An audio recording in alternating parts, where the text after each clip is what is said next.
বিরতির পর স্বাগত। এখন খবর বিস্তারিত। জঙ্গি হানায় ফের রক্তাক্ত হলো করাচি।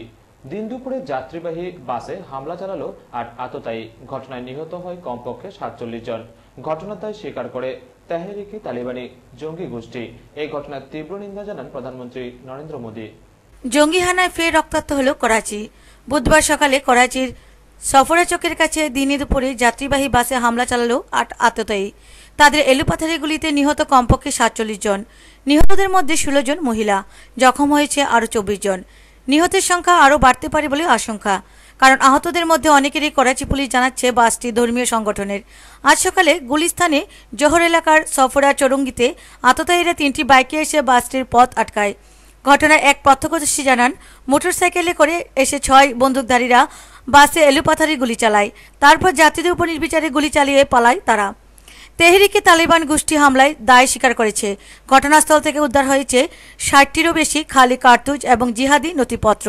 বাসটিতে সংখ্যালঘু ইসমাইলি সম্প্রদায়ের সদস্যদের নিয়ে যাওয়া হচ্ছিল।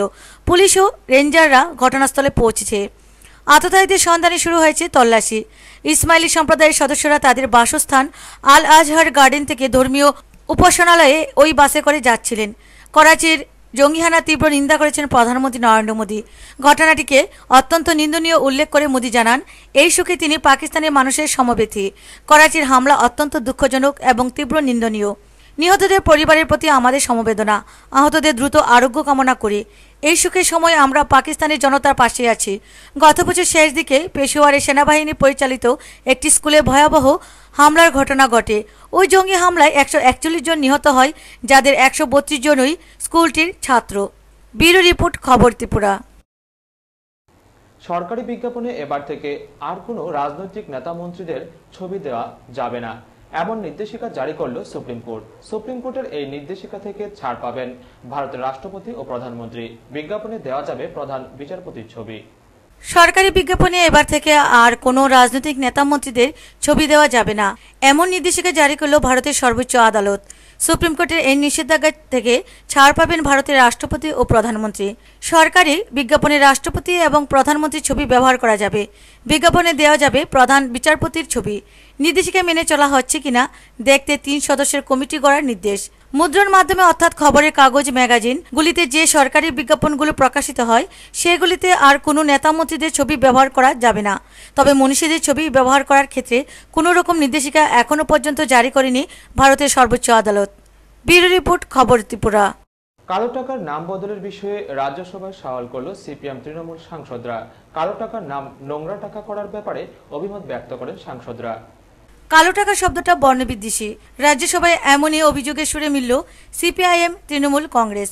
বুধবার রাজ্যসভায় কালো টাকা বিল প্রসঙ্গে আলোচনার সময় সিপিআইএম সাংসদ সীতারাম ইয়েচুরি বলেন, কালো টাকা শব্দটা বর্ণবিদ্বেষী, একে অন্য কোনো নামে ডাকা উচিত। Before I say why I feel so, I only have to make 2 comments, sir. One is that we call this black money and white money. I seriously beseech this government at least to change the terminology. It has a very racist connotation. We have very black people in our country, and therefore to say that they are good, they are bad, etc., that is not a good term. So please consider change the terminology. Overseas money is green money. Money bill. Our opinion is only for record, and therefore since nothing much substantial is going to happen. But anyway, I think I just want to be in record. Why do I say this is inadequate? We've had many one-time amnesty laws that this August House has enacted, both the houses have enacted, which men were directed at drawing this money back into the country, but they did not work. Trinamool সাংসদ Derek O'Brien একই সুরে বলেন, কালো টাকা নয়, আমাদের বলা উচিত নোংরা টাকা। কালো টাকার ইতিহাস বলতে গিয়ে ডেরেক বলেন, ইউরোপের বেশ কয়েকটি দেশ কালো টাকা পরিভাষাটা ব্যবহার করত, যে টাকাটা তৈরির সময় তামার সঙ্গে মেশানো হতো। We've already gone into the many demerits of this bill. Within those demerits, my party is just about, we are supporting this bill.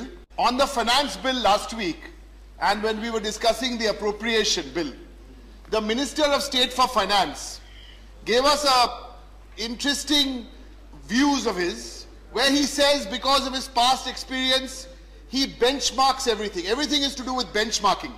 And how he had read 21 budgets and based on benchmarking those 21 budgets, the Affairs Minister, Mr. Venkaiah Naidu. When did he say this? When he was not in government. So this is the first benchmarking, fail.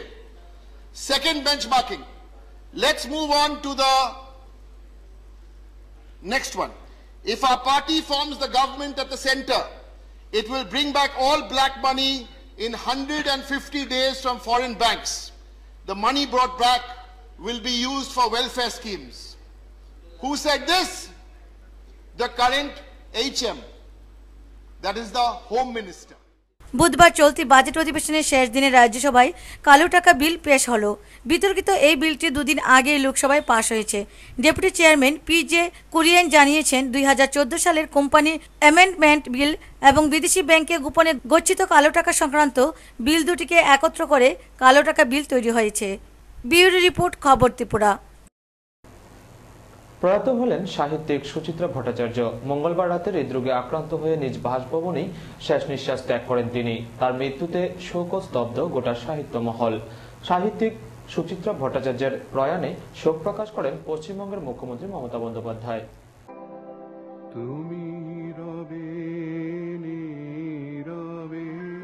সাহিত্যিক সুচিত্রা ভট্টাচার্যের জীবনাবসান মঙ্গলবার রাতে ঢাকুরিয়ার বাসভবনে হৃদরোগে আক্রান্ত হয়ে শেষ নিঃশ্বাস ত্যাগ করেন তিনি। তার বয়স হয়েছিল 65 বছর। মঙ্গলবার রাত 10:30 নাগাদ খাওয়া দাওয়া সারেন তিনি। তারপর শৌচাগারে যাওয়ার সময় অসুস্থ বোধ করেন। ফিরে এসে বিছানায় শুয়ে পড়েন। ডাক্তার এসে পৌঁছানোর আগেই সব শেষ। হৃদরোগে আক্রান্ত হয়ে প্রায় সঙ্গে সঙ্গেই শেষ নিঃশ্বাস ত্যাগ করেন তিনি। খবর ছড়িয়ে পড়তেই সাহিত্য ও সংস্কৃতি জগতে শোকের ছায়া নেমে আসে। শুধু পর্দায় তার কাহিনীর নায়িকাই নন, সুচিত্রা ভট্টাচার্যের সঙ্গে চিত্র অভিনেত্রী ঋতুপর্ণা সেনগুপ্তের নিবিড় সম্পর্ক ছিল বরাবরই। দুঃসংবাদ পেয়ে রাতেই ছুটে আসেন তিনি। ছুটে আসেন আরো অনেকেই।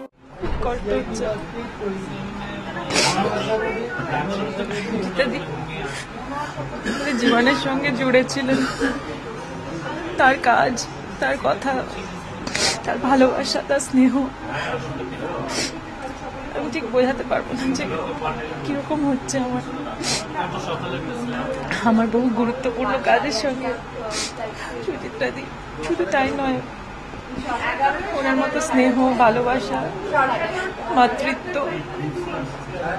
আমি বলতে পারছি না কিছু। সারাদিনে কোনো রকম অসুস্থতার লক্ষণ ছিল না তার শরীরে। পুরোদমে লেখালেখি করছিলেন সুচিত্রা ভট্টাচার্য। তার একমাত্র মেয়ে থাকেন বেঙ্গালুরুতে। কলকাতার বাড়িতে স্বামীর সঙ্গে থাকেন তিনি। এদিন সন্ধ্যায় মেয়ের সঙ্গে কথাও হয় তারপর আচমকাই এ যেন বিনা মেঘে বজ্রপাত। খবর পেয়ে ছুটে আসা পরিজনরা কান্নায় ভেঙে পড়েন। বুধবার কেওড়াতলা মহাশ্মশানের শেষকৃত্য সম্পূর্ণ হয় সুচিত্রা ভট্টাচার্যের। শেষ শ্রদ্ধা জানাতে এদিন তার বাড়িতে ভিড় ছিল বহু বিশিষ্ট ব্যক্তি, অগণিত ভক্তের। শেষ শ্রদ্ধা জানাতে সকাল থেকে প্রয়াত সুচিত্রা ভট্টাচার্যের ঢাকুরিয়া বাড়িতে ভিড় ছিল শোকগ্রস্ত আত্মীয় পরিজন, বিশিষ্টজনদের। সুচিত্রা ভট্টাচার্যের প্রয়াণে গভীর শোক প্রকাশ করেছেন পশ্চিমবঙ্গের মুখ্যমন্ত্রী মমতা বন্দ্যোপাধ্যায়। সকাল 11টায় বাড়ি থেকে শুরু হয় শেষ যাত্রা। গন্তব্য কেওড়াতলা মহাশ্মশান। দুপুর 1টা নাগাদ সম্পূর্ণ হয় সুচিত্রা ভট্টাচার্যের শেষকৃত্য। রহিবে ঢাকি জাগিবে একাকী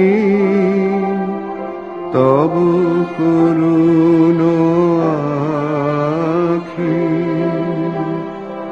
তবু অঞ্চল ছায়া মোরে রহিবে ঢাকি। ব্যুরো রিপোর্ট, খবর ত্রিপুরা। বামশাসিত ত্রিপুরা রাজ্যের নয়া রাজ্যপাল হলেন বিজেপির জাতীয় কার্যনির্বাহী সমিতির সদস্য তথাগত রায়। এ খবর জানা যায় রাষ্ট্রপতি ভবন সূত্রে।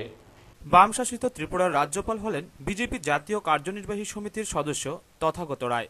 রাষ্ট্রপতি ভবন সূত্রে এমনটাই খবর।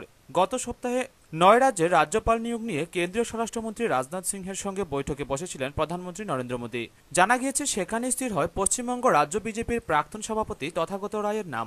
বস্তুত আগামী বৃহস্পতিবার ত্রিদেশীয় সফরে বের হচ্ছেন মোদী। যাচ্ছেন চীন, মঙ্গোলিয়া ও দক্ষিণ কোরিয়ায়। তার আগেই এই নিয়োগ পর্ব তিনি সেরে ফেলতে চাইছিলেন। ত্রিপুরার পাশাপাশি ঝাড়খণ্ড, অরুণাচল প্রদেশ, মেঘালয়েরও নতুন রাজ্যপাল নিয়োগ করা হলো। ব্যুরো রিপোর্ট, খবর ত্রিপুরা।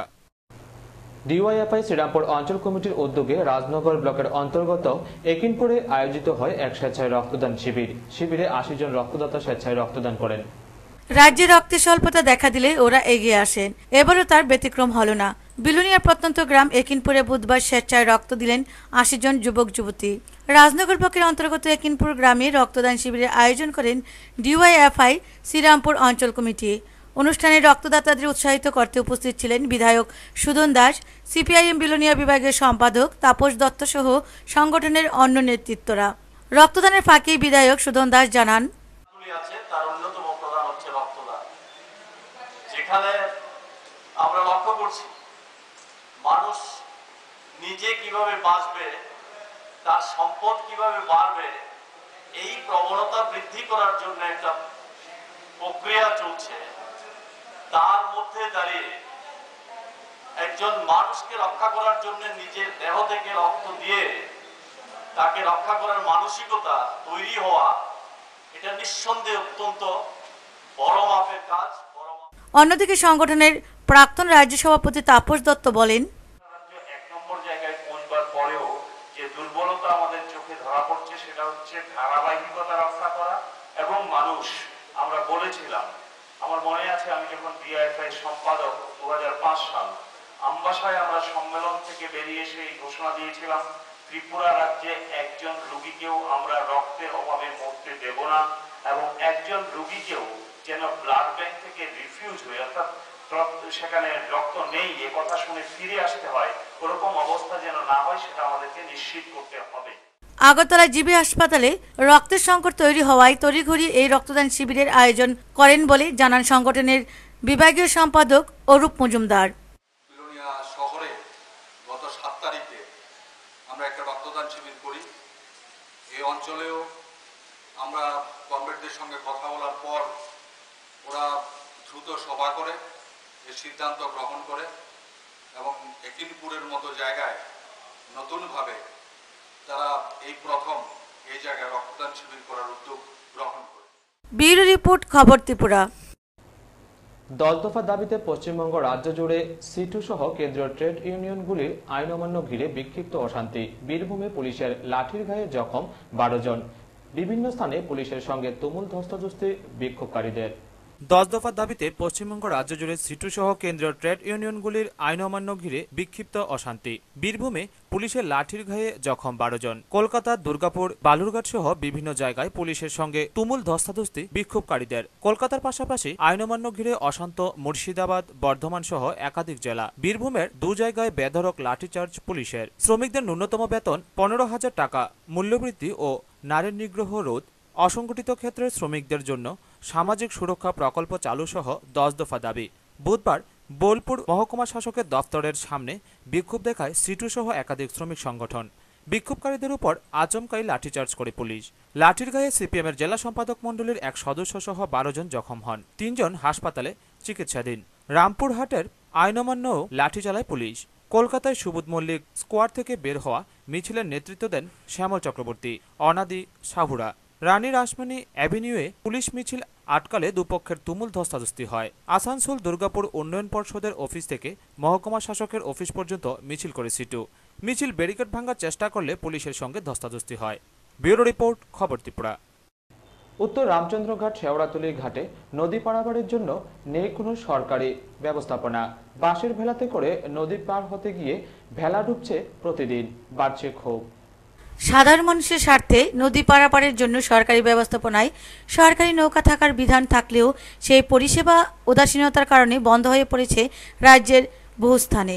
সরকারি পরিষেবা বন্ধ হয়ে পড়লেও সাধারণ মানুষের নদী পারাপার বাঁশের ভেলাতে করে হরদম চলছে। অবৈজ্ঞানিক পদ্ধতিতে তৈরি ওই সব বাঁশের ভেলা নদীতে ডুবে যাওয়ার ঘটনাও ঘটছে যাত্রী নিয়ে। খোয়াই মহকুমার উত্তর রামচন্দ্রঘাট পঞ্চায়েতের শেওড়াতলা ঘাটে গত এক সপ্তাহে 8-9 বার যাত্রী নিয়ে বাঁশের ভেলা নদীর জলে ডুবে যাওয়ার ঘটনা ঘটেছে। তাতে আহত হয়েছেন স্কুল ছাত্র, মহিলা সহ 10-12 জন। বুধবার ওই ঘাটে পুনরায় ভেলা ডুবে যাওয়াতে খোয়াইয়ের 2 জন কেবল অপারেটর অল্প স্বল্প আহত হলেও প্রাণে বেঁচে যান। গত 2 দিন পূর্বে এই জীবন ঝুঁকি নিয়ে বাসের ভেলাতে করে স্থলে যাওয়ার সময় অজগরটিলা ভারত সেবা আশ্রম সংঘের একটি বিদ্যালয়ের 6ষ্ঠ শ্রেণীর ছাত্র জয় শুক্ল দাস নদীতে পড়ে যায়। প্রশাসনিক গাফিলতির কারণে এভাবে প্রায় প্রতিদিন বাসের ভেলা ডুবে সাধারণ মানুষ নদীর জলে পড়লেও ঘুম ভাঙেনি সংশ্লিষ্ট কর্তৃপক্ষের। স্থানীয় গ্রামবাসীরা জানালেন, গত 3 দিন পূর্বে ভূতু রামদেব নামে এক দিন মজুর শ্রমিক বাসের ভেলা উল্টে খোয়াই নদীতে পড়ে যায়। পরে খবর পেয়ে দমকল বাহিনী ওই শ্রমিককে উদ্ধার করে খোয়াই জেলা হাসপাতালে নিয়ে আসে। এইভাবে একের পর এক দুর্ঘটনা ঘটতে চললেও স্থানীয় পঞ্চায়েত যেমন চুপটি মেরে বসে আছে, ঠিক তেমনি খোয়াই জেলা প্রশাসনও উদাসীন সেজে বসে আছে। খোয়াইয়ের শেওড়াতলা ঘাট প্রায় 70-80 বছরের পুরনো।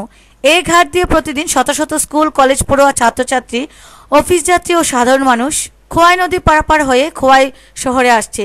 এই ঘাট দিয়ে কামিনীপাড়া, রামচন্দ্রঘাট, ধূপছড়া, লালটিলা ও শেওড়াতলার শত শত মানুষ এইভাবে জীবন ঝুঁকি নিয়ে আসা যাওয়া করলেও সরকারিভাবে স্থানীয় পঞ্চায়েত একটি সরকারি নৌকা থাকার কথা থাকলেও ওই ঘাটে সরকারি নৌকার কোনো চিহ্ন পর্যন্ত দেখা যায়নি।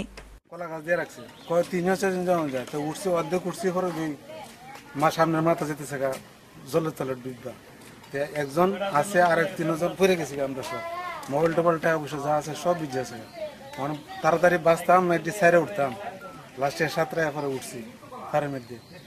তো মানুষের কাছে কি হয়েছে, আমাকে না প্রথম কয় যাওন যাবো, এরপরে কয় চলন যাবো, যাওন যাবো চলন যাবো, দুটোতে নদীর মধ্যে মাঝখানে করে গেছি।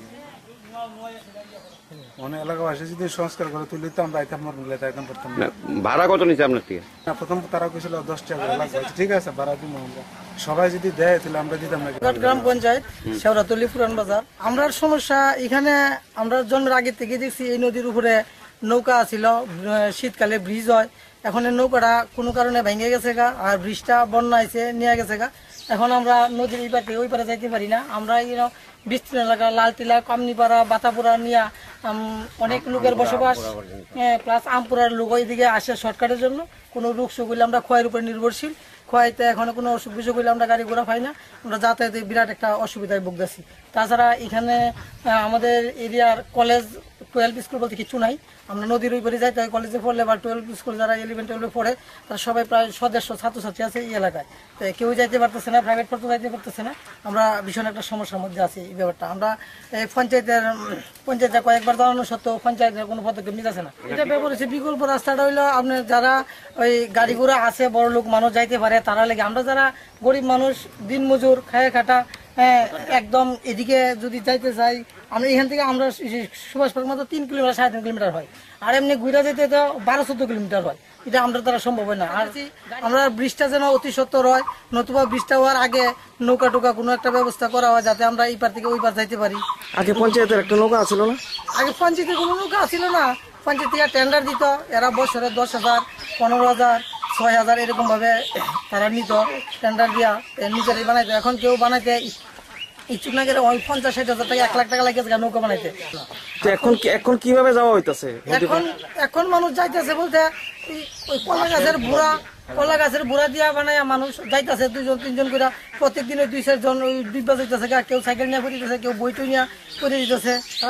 যাওয়া আসা বাবদ কত নেওয়া হইতেছে? কেউ রেন্তে 20, কেউ রেন্তে 50, যার দিকে যেরকম পারতেছে নিতেছে। এরা চেবরি বা বাগান দেয়া ঘুরে যাইতে হইলে একজনের 60-70 টাকা লাগে, আর এদিকে নদী পাইরে টমটম দা যাইতে হলে 10 টাকায় আসা যাওয়া করা যায়।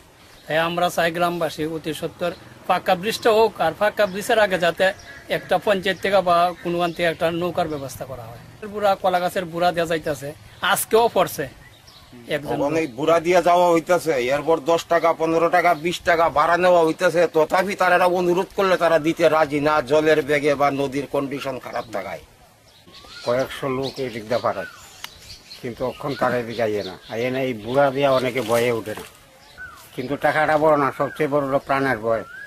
নদীতে একটা মেয়ে লোক করলে তারা ওঠা সম্ভব না, 10 কাপড়টা তারপরও না থাকে, ফেস লাগে যদি কোনো কারণে। এইরকম অঘটন কি ঘটছেনি? ঘটছে, অনেকেই ঘটছে, অনেকেই ঘটছে, আজকেও তো ঘটছে। আজকে তো এইখান থেকে যে গেছে এই মাস, ধরুন মাস 2 মাস। এমনি যাত্রীর ভাড়া কত? ভাড়া তো কোনো নির্দিষ্ট নাই, বুঝেন। আমরা তো বুঝেন না, এই যে বাস টাস কিনেছে, এই যে বুড়াটা দেখতেছেন প্রায় 1000টা মাস এখানে। এখন আমরা মজুরি টুজিরে আছে, কেউ কিন্তু 10 টাকা লই, কেউ 15 টাকা লই, কেউ কিন্তু 20 টাকা লই, বুঝলেন না? এইভাবেই রইতেছে আর কি। এর কথা বুঝলেন না, ওই জন্য আমরা অবস্থা হাতের অবস্থা। ব্যুরো রিপোর্ট, খবর ত্রিপুরা। কমলপুর সুরমা বিধানসভা কেন্দ্রের উপনির্বাচনকে সামনে রেখে জোর কদমে প্রচার অভিযান শুরু করে দিয়েছে বিজেপি কর্মী সমর্থকরা। কমলপুর মহকুমার সুরমা বিধানসভা কেন্দ্রে উপনির্বাচনকে সামনে রেখে বিজেপির প্রচার অভিযান শুরু। সদ্য সম্পন্ন এডিসি নির্বাচন শেষ হতে না হতে আরেকটি নির্বাচনের সামনে দাঁড়িয়ে সাধারণ মানুষ। তবে সেই নির্বাচন রাজ্যের সব জায়গায় নয়, কেবলমাত্র 2টি বিধানসভা কেন্দ্রে। তার মধ্যে 46 নং সুরমা তফসিলি জাতি সংরক্ষিত আসন একটি। বিধায়ক সুধীর দাসের মৃত্যুর কারণে আসনটি খালি হয়। রাজ্য বিধানসভার 2টি শূন্য আসনে উপনির্বাচনের এখনও ঘোষণা দেয়নি রাজ্য নির্বাচন কমিশন। তা সত্ত্বেও রাজনৈতিক দলগুলো তার তৎপরতা চালিয়ে যাচ্ছে। আগামী কিছুদিনের মধ্যে নির্বাচন কমিশন 2টি বিধানসভার উপনির্বাচনের বিজ্ঞপ্তি জারি করতে পারে, এমন সম্ভাবনা দেখে রাজনৈতিক দলগুলো তৎপরতা চালিয়ে যাচ্ছে। ইতিমধ্যে শাসক দল প্রাথমিকভাবে সুরমা বিধানসভা কেন্দ্রে উপনির্বাচনের সব প্রস্তুতি সেরে নিয়েছে। প্রার্থী বাছাইয়ের কাজ ইতিমধ্যে চলছে বলে দলীয় সূত্রের খবর। কিন্তু প্রধান বিরোধী দল কংগ্রেস দলের কোনো অস্তিত্ব না থাকায় সুরমা কেন্দ্রে বিজেপি দল কংগ্রেসের স্থান দখল করতে আগেভাগে ময়দানে নেমেছে। ইতিমধ্যে দলের পক্ষ থেকে বুথ কমিটি গঠনের প্রস্তুতিতে ঘরোয়া সভা করা হয়েছে। মঙ্গলবার দুর্গাচুমনি ব্লক এলাকায় সুরমা বিধানসভা কেন্দ্রে বিজেপি দলের এক সভা অনুষ্ঠিত হয়। সভায় উপস্থিত ছিলেন বিজেপির জেলা পর্যায়ের নেতা ব্রজেশ দাস, অনাদি সরকার সহ স্থানীয় নেতৃবৃন্দ। সবাই বক্তারা জানান, সুরমা বিধানসভা কেন্দ্রে উপনির্বাচনকে সামনে রেখে দলের জনসংযোগ সম্পর্কে গড়ে তোলার উদ্দেশ্যে তাদের সভা ও প্রস্তুতি। সভা শেষে নেতৃবৃন্দ দাবি করেন ওই দিন আইপিএফটি বেশ কিছু সমর্থক বিজেপি দলে যোগ দেয়। সুরমা বিধানসভা যে উপনির্বাচন সামনে রেখে যে নরেন্দ্র মোদীর যে স্বচ্ছ অভিযান, এই স্বচ্ছ অভিযান শুধু দেশ সাফাই করলেই চলবে না, মানুষের মধ্যে সাফাই করতে হবে, মন জয় করতে হবে।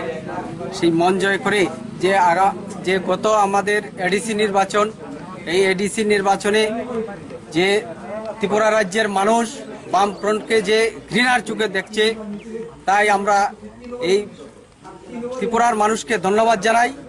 আমরা ত্রিপুরা রাজ্যে 0 থেকে আমরা 6টি আসনে সেকেন্ড পজিশনে এসেছি এবং 8% ভোট আমাদের বেড়ে গেছে।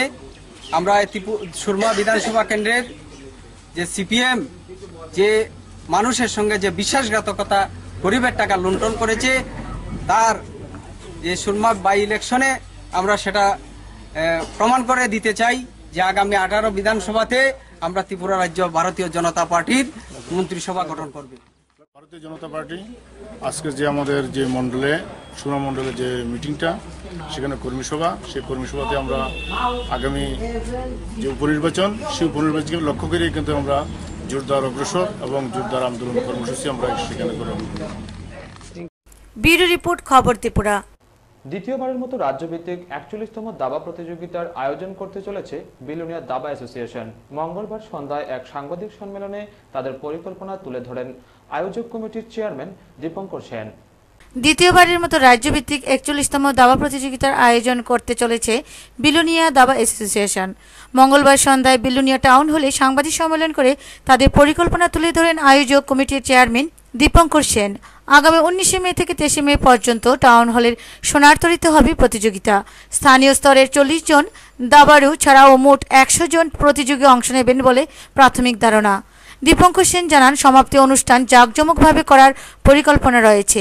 অন্যদিকে অ্যাসোসিয়েশনের সম্পাদক সুকান্ত চক্রবর্তী জানান, বাইরের সব প্রতিযোগীদের থাকা খাওয়ার ব্যবস্থা থাকবে।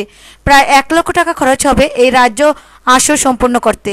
সব দাবাড়ুকে 200 টাকার বিনিময়ে নাম নথিভুক্ত করতে হবে। এই খেলাটা খুব ভালোভাবেই তার প্রচলন সেখানে শুরু হয়েছে। এর মধ্য দিয়ে তারা এবার সিদ্ধান্ত নিয়েছে যে রাজ্যভিত্তিক একটা টুর্নামেন্ট তারা এখানে করবে।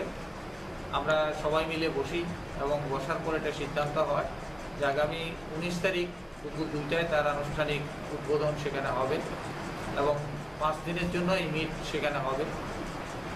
ধর্মনগর থেকে সোনামুড়া বিভিন্ন মহকুমাকে আমন্ত্রণ জানানো হয়েছে। আমরা আশাবাদী স্থানীয়ভাবে প্রায় 40 জনের মতো খেলোয়াড় এতে অংশ নেবে। আর এর বাইরে বিভিন্ন মহকুমা থেকে আরও বাকি খেলোয়াড় নিয়ে মোট 100 জন খেলোয়াড় এই টুর্নামেন্টে 5 দিনব্যাপী অংশগ্রহণ তারা করবে। আমরা ভেন্যুটা ঠিক করেছি টাউন হল। টাউন হলে আমাদের সোনারতরীর নিচের তলা যেটা খালি জায়গা আছে সেখানে এই টুর্নামেন্টটা হবে। প্রায় 50টা বোর্ডে সে খেলা হবে। খাওয়া দাওয়ার ব্যবস্থা, থাকার ব্যবস্থা এখানেই করা হয়েছে। সংগঠনের তেমন কোনো ফান্ডিং, তাই সবার কাছে সাহায্য চাওয়া হয়েছে।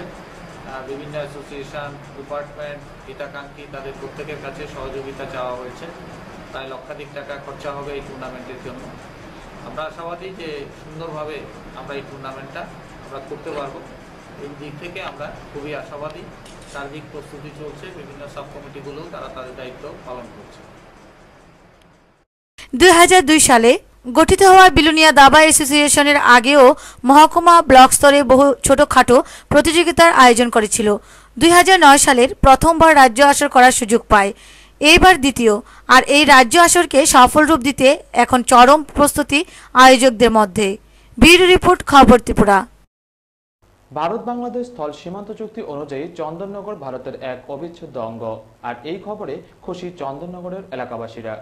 ভারত বাংলাদেশ স্থল সীমান্ত চুক্তি অনুযায়ী চন্দননগর ভারতের এক অবিচ্ছেদ্য অঙ্গ। চন্দননগরবাসীদের মধ্যে খুশির জোয়ার। চন্দননগর কি ভারতের এক অবিচ্ছেদ্য অঙ্গ? বারবার এই প্রশ্নে বিদ্ধ হতে হয়েছিল গোটা চন্দননগর এলাকার গ্রামবাসীদের। এলাকার মানুষ বারবার বোঝাতে চেয়েছিল চন্দননগর ভারতের। এর জন্য চন্দননগর বাঁচাও কমিটি গঠন করে গ্রামবাসীরা দীর্ঘদিন আন্দোলনে জারি রেখেছিল। কিন্তু বিতর্কিত 163 একর জমি নিয়ে বাংলাদেশ সরকারের আপত্তি থাকায় গ্রামবাসীদের ভিটেমাটি ছেড়ে এই পারে আসতে হয়েছিল। তা সত্ত্বেও চন্দননগরবাসীর দাবি ছিল একটা চন্দননগর ভারতের। লাঠি চলেগা, বন্দুক চলেগা, লেকিন চন্দননগর নেই ছড়েগা। শেষ পর্যন্ত চন্দননগরবাসীর দাবি সত্যি হলো। চন্দননগর হল চন্দননগরের অর্থাৎ ভারতের। দেশভাগের সময় ভুল জরিপের কারণে চন্দননগর গ্রাম চলে যায় পাকিস্তানের মানচিত্র। সেই সময় থেকে চন্দননগর নিয়ে বিতর্কের সৃষ্টি হয়। পরবর্তী সময় 1974 সালে ইন্দিরা মুজিব চুক্তি অনুযায়ী সমস্যা সমাধান করার চেষ্টা করলেও তা সফল হয়নি। 1983 সালে ভারত সরকারে বাংলাদেশের দাবি মেনে চন্দননগর হস্তান্তর করতে চাইলে স্থানীয় একটি দৈনিক কাগজে প্রকাশিত সংবাদের ভিত্তিতে ত্রিপুরা বিধানসভা অধিবেশনে ঝড় ওঠে। এলাকার স্থানীয় বিধায়ক রুদ্রেশ্বর দাস তৎকালীন মুখ্যমন্ত্রী নৃপেন চক্রবর্তীর কাছে জানতে চান ঘটনার সত্যতা কতটুকু। মুখ্যমন্ত্রী নৃপেন চক্রবর্তী ভারত সরকারের সিদ্ধান্তের কথা জানালে বিধানসভা শোরগোল শুরু হয়। এর কিছুদিন পর চন্দননগর গ্রামের মানুষ ঐক্যবদ্ধভাবে তৈরি করে চন্দননগর বাঁচাও কমিটি। এই কমিটি দীর্ঘদিন ধরে আন্দোলন চালিয়ে যায়। ভারত সরকার এক প্রকার বাধ্য হয়ে সিদ্ধান্ত থেকে সরে আসে। এর মধ্যে বাংলাদেশের বিডিআর বাহিনী দলবদ্ধভাবে চন্দননগরবাসীকে হুমকি দেয় তারা যেন ভারতের সঙ্গে যোগাযোগ না রাখে। গ্রামবাসীরা এই প্রস্তাবে সাড়া না দেওয়ায় অনেক গ্রামবাসীকে বিডিআরের হাতে মার খেতে হয়েছে। গ্রামবাসীদের বক্তব্য, আমরা রাজন্য আমল থেকে ত্রিপুরায় বসবাস করে আসছি, রাজ কর দিয়েছি, লাঠি চলেগা, বন্দুক চলেগা, লেকিন চন্দননগর নিয়ে ছড়েগা। পরবর্তী সময় 2001 সালে সারা রাজ্যে যখন কাঁটাতারের বেড়া দেওয়া হচ্ছিল, তখন বাংলাদেশ সরকারের আপত্তিতে চন্দননগর এলাকায় 1200 মিটার জায়গায় কাঁটাতারের বেড়া দেওয়া হয়নি। একদিকে বাংলাদেশি গরু চোরদের তাণ্ডব, অন্যদিকে বিএসএফ এর ঘন ঘন চাপে 60 পরিবার বাধ্য হয়ে নতুনভাবে চন্দননগরের বিতর্কিত জমি থেকে বাইরে ভারতীয় সীমান্তে নতুনভাবে বাসস্থান গড়ে তোলে। তবু ভিটেমাটির টানে রোজগারের আশায় তারা বিতর্কিত জমি ছাড়েনি। সম্প্রতি ভারত বাংলাদেশ দুই দেশের স্থল সীমান্ত চুক্তি অনুযায়ী চন্দননগর ভারতের এক অবিচ্ছেদ্য অঙ্গ হওয়ায় চন্দননগর গ্রাম সহ গোটা কমলপুর মহকুমায় বাঁধভাঙা উচ্ছ্বাস লক্ষ্য করা যায়। চন্দননগর গ্রামবাসীরা জানান, আমরা খুবই আনন্দিত, আমরা স্বাধীন হয়েছি, আমরা এখন নিরাপদ। আবার কেউ কেউ বলেন, আমরা আবার চন্দননগর এলাকায় নতুনভাবে বসত গড়ে তুলব, আমরা বৈকুণ্ঠ লাভ করেছি। উল্লেখ্য, কমলপুর মহকুমা সুরমা বিধানসভা কেন্দ্রের হালুলি গাঁও সভা অধীন চন্দননগরের উত্তরাংশে এবং পূর্বাংশে বাংলাদেশের চাম্পারায় চা বাগান, যেখানে সুরমাছড়া বাংলাদেশ প্রবেশ করেছে। বিতর্কিত 163 একর জমি ভারতের অন্তর্ভুক্ত হওয়ায় চন্দননগরবাসী তাদের ন্যায্য অধিকারের সম্মান পাওয়ায় খুশি গোটা এলাকার মানুষের মধ্যে। চন্দননগরবাসীর দাবি, কাঁটাতারের অস্থায়ী বেড়া তুলে দিয়ে সীমান্তের 0 পয়েন্টে স্থায়ী কাঁটাতারের বেড়া দেওয়া হোক। ব্যুরো রিপোর্ট, খবর ত্রিপুরা।